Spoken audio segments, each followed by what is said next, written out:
kami dari kelompok 10 akan mempresentasikan makalah kami dengan judul Konsep Dasar Metodologi Penelitian dan Model Sekuensial. Nama saya Riri Novitasari, NIM 19160104. Baiklah, saya akan menjelaskan poin yang pertama, yaitu pengertian penelitian kombinasi. Penelitian kombinasi atau mixed methods merupakan pendekatan penelitian yang mengkombinasikan atau menegosiasikan penelitian kualitatif dan penelitian kuantitatif.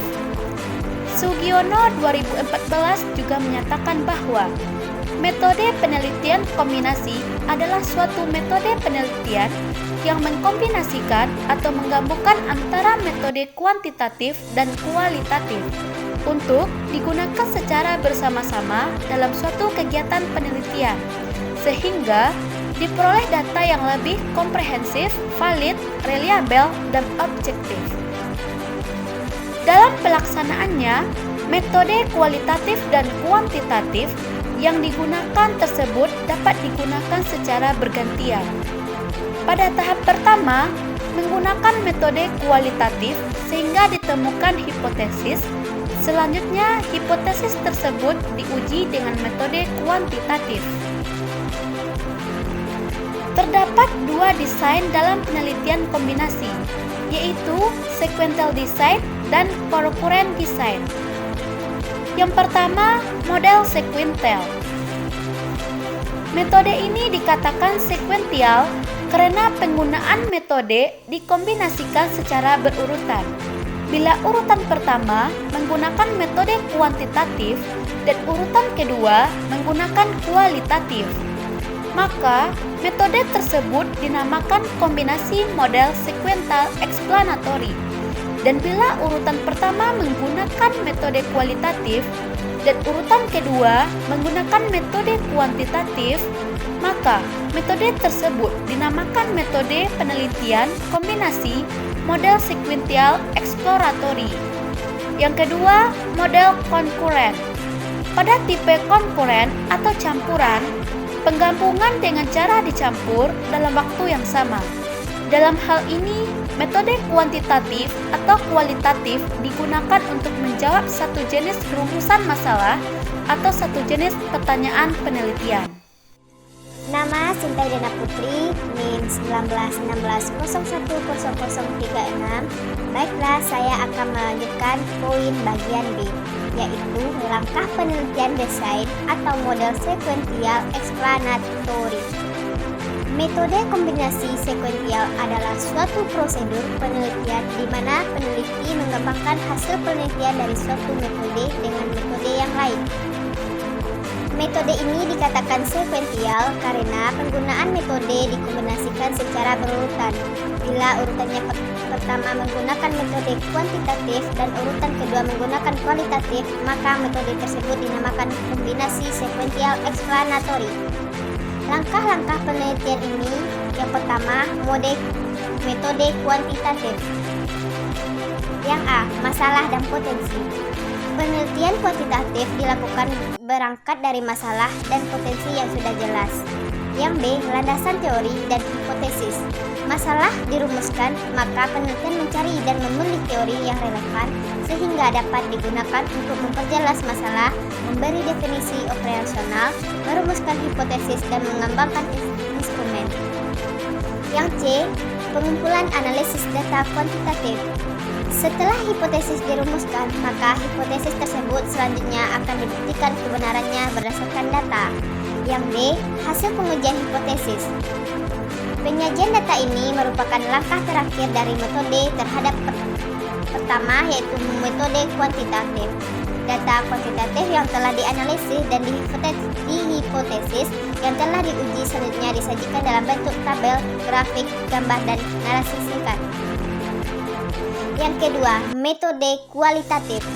Penggunaan metode kualitatif berangkat dari data hasil penelitian kuantitatif. Yang pertama, penentuan sumber data. Penelitian kualitatif menentukan sumber data yang diharapkan dapat memberi informasi yang dapat digunakan untuk melengkapi data kuantitatif yang telah diperoleh pada penelitian tahap pertama. Yang B, pengumpulan dan analisis data kualitatif. Selanjutnya, penelitian kualitatif melakukan pengumpulan data dengan wawancara, observasi, dan dokumentasi. Yang C, analisis data kualitatif dan kuantitatif. Analisis dapat dilakukan dengan cara menggabungkan data yang sejenis sehingga data kuantitatif diperluas, data diperdalam dengan data kualitatif. Analisis juga dapat dilakukan dengan cara membandingkan data kuantitatif dan kualitatif. Yang D, kesimpulan dan hasil penelitian. Kegiatan terakhir dari setiap kegiatan penelitian adalah membuat laporan penelitian yang di dalamnya ada kesimpulan dan memberikan saran. Baiklah, saya akan melanjutkan pembacaan materi dari Sinta tadi, yaitu C. Langkah penelitian dari desain atau model sekuensial eksploratory. Yang pertama, metode kualitatif. Langkah pertama dalam metode penelitian kombinasi model atau desain sekuensial eksploratory adalah melakukan penelitian dengan metode kualitatif. Yang A. Masalah dan judul penelitian.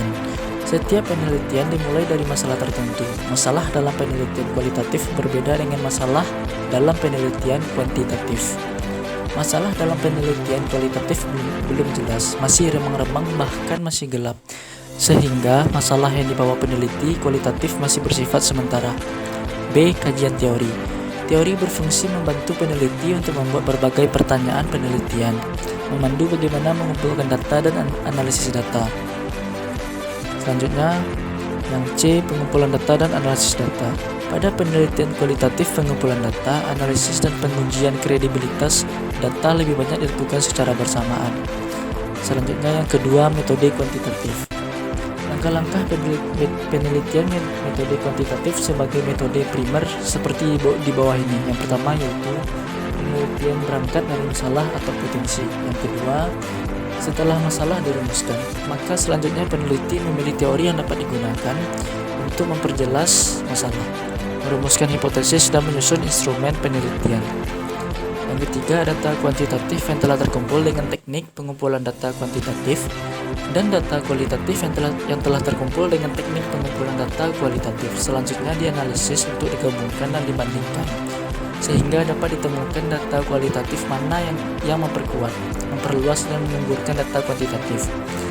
Yang keempat, langkah terakhir dari proses penelitian ini adalah membuat laporan penelitian yang akhirnya ada kesimpulan dan saran. Selanjutnya, langkah-langkah metode kualitatif sebagai metode primer sebagai berikut. Yang A, seperti telah banyak dikemukakan bahwa metode penelitian kualitatif digunakan bisa berangkat dari potensi, keingintahuan suatu objek, bisa dari masalah yang bersifat sementara. Masalah tersebut akan berkembang setelah peneliti memasuki lapangan. Yang B, teori yang digunakan oleh peneliti kualitatif juga bersifat sementara dan akan berkembang sesuai dengan fakta-fakta yang ditemukan peneliti di lapangan. Baiklah, nama saya Ratna Supia dengan NIM 1916010009. Di sini saya akan melanjutkan poin D, contoh penelitian. Para peneliti yang meneliti tentang transisi budaya umumnya tertarik untuk mengetahui bagaimana hubungannya dengan penyesuaian diri. Dari mengenalkan istilah akulturatif stres untuk menunjukkan dampak negatif akibat terjadinya perubahan budaya, dan hal ini memotivasi banyak peneliti untuk meneliti masalah-masalah yang berkaitan dengan penyesuaian. Model-model akulturasi kontemporer, terutama yang mengenal pendekatan dua dimensi, menekankan bahwa individu juga mengalami akulturasi dalam konteks yang melibatkan orang lain dari budaya lama dan dari budaya baru. Selanjutnya kita masuk ke metode dan hasil penelitian. Pada kuantitatif pertama, fase pertama meneliti hubungan antara akulturasi dan penyesuaian interpersonal dengan menggunakan kerangka kerja yang disiapkan melalui teori interpersonal tradisional, the interpersonal care complex. Model ini meliputi 8 problem atau kesukaran interpersonal yang dapat dikelompokkan menjadi 2 dimensi, love and dominance. Sampel terdiri dari 130 mahasiswa perempuan dan 54 mahasiswa laki-laki berusia antara 18 sampai dengan 25 tahun. Semuanya mahasiswa Kanada keturunan Cina. Alat ukur yang digunakan adalah Inventory of Interpersonal Problem untuk mengukur problem interpersonal dan The Vancouver Index of Acculturation untuk mengukur akulturasi secara dimensional dengan subskala independen untuk heritage dan mainstream cultural self-identities. Hanya subskala mainstream dari VIA yang memiliki korelasi signifikan dengan penyesuaian memprediksi lebih sedikit terdapat problem keinginan balas dendam, dingin atau tidak ramah, pemalu, tidak asertif, dan sangat akomodatif. Fase kualitatif. Tujuan dari penelitian tahap kedua ini adalah untuk memperkaya model pengujian secara kualitatif untuk menguatkan fase pertama dari data kuantitatif, dengan potensi untuk menambahkan unsur-unsur penting yang tak terduga bagi model tersebut. Di sini penelitian dilakukan dengan diskusi kelompok terarah untuk mengeksplor konteks problem interpersonal mana yang dialami subjek. Subjek penelitiannya adalah mahasiswa etnis Cina yang lahir di Hong Kong, Taiwan atau orang-orang RHC, yang dibagi menjadi 4 fokus group dan 20 mahasiswa keturunan Cina yang lahir di Kanada, yang juga terbagi menjadi 4 fokus group.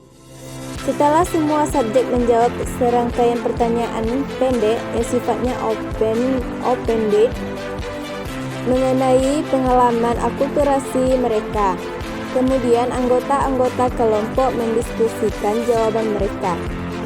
Umumnya, sebagian besar subjek menyebutkan berbagai kesulitan interpersonal yang menjadi hambatan utama yang mereka hadapi dalam berakulturasi, dan mereka sependapat bahwa mengembangkan atau mempertahankan identitas Kanada umumnya telah membantu untuk mengurangi problem-problem tersebut.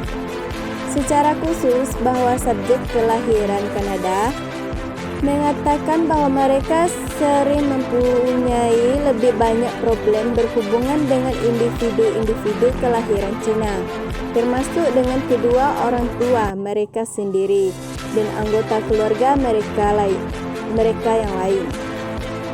Variabel kontekstual yang paling banyak ditemukan yang terdapat dalam masing-masing fokus group adalah latar belakang budaya subjek lain dalam interaksi.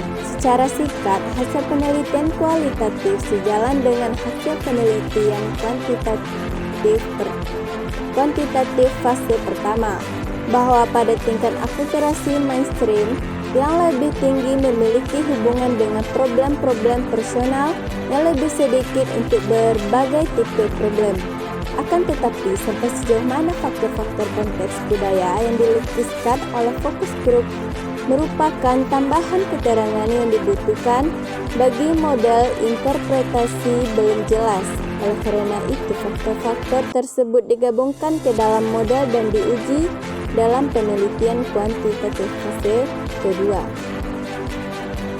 Selanjutnya, pada fase kuantitatif kedua, tujuan dari fase ini adalah untuk meneliti model yang sudah terelaborasi yang menerangkan bahwa konteks budaya di mana berbagai problem interpersonal terjadi. Subjek penelitiannya adalah 85 mahasiswa perempuan dan 51 mahasiswa laki-laki yang rentang usianya antara 18 sampai dengan 26 tahun. Dan semuanya adalah mahasiswa keturunan Cina. Alat ukur yang digunakan sama dengan yang digunakan pada penelitian kuantitatif tahap pertama, yaitu IIP dan VIA. Akan tetapi kali ini IIP diberikan 2 kali. Yang satu mengkhususkan pada problem-problem mahasiswa dengan budaya Kanada dan yang satu mengkhususkan pada problem-problem mahasiswa dengan budaya Cina. Pertama, melihat problem yang dianggap mahasiswa dengan budaya Cina dan ternyata baik untuk subskala heritage maupun subskala mainstream mempunyai hubungan yang signifikan dengan penyesuaian.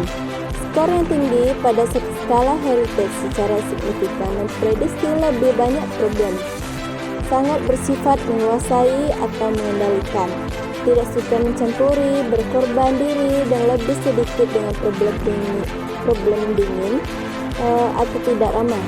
Dan pemalu sedangkan skor tinggi pada subskala mainstream secara signifikan memprediksi lebih sedikit dengan problem menguasai atau mengendalikan, ingin membalas dendam, dingin atau tidak ramah, tidak asertif, terlalu akomodatif, dan tidak suka mencampuri. Hasil di atas berbeda dengan problem yang dihadapi mahasiswa dengan budaya Kanada. Tak hanya pada subskala mainstream saja yang mempunyai hubungan signifikan dengan penyesuaian, dan polanya sama dengan penemuan yang didapat pada fase pertama penelitian kuantitatif. Sekian presentasi dari kelompok kami. Saya akhiri dengan wassalamualaikum warahmatullahi wabarakatuh.